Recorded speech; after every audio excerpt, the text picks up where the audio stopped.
It is second part of the video of lesson 6, a grain as big as a hen's egg. See page number 35, last paragraph.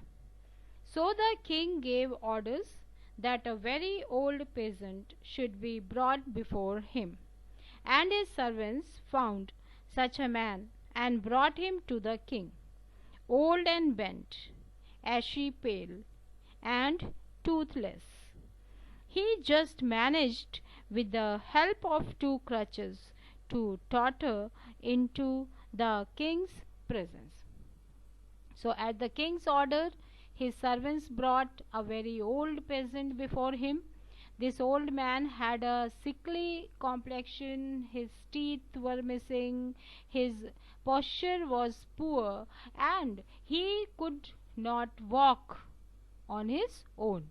He needed assistance of 2 crutches to walk, and he also had poor eyesight.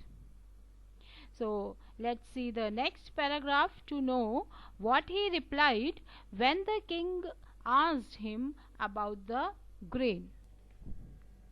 The king showed him the grain, but the old man could hardly see it. He took it, however, and felt it with his hands.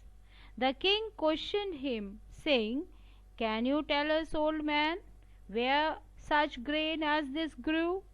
Have you ever bought such corn or sown such in your fields?" The old man was so deaf, and he could hardly hear what the king said, and only understood with great difficulty. So when the king questioned this first old man if he knew when and where such corn grew, he neither could hear properly nor see.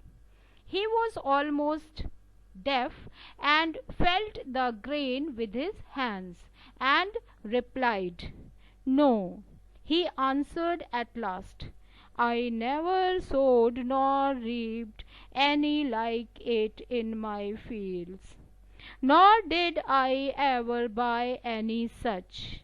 When we bought corn, the grains were always as small as they are now. But you might ask my father, he may have heard where such grain."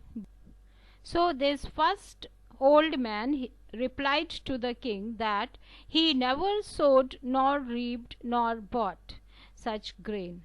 Grains in his time were as small as now.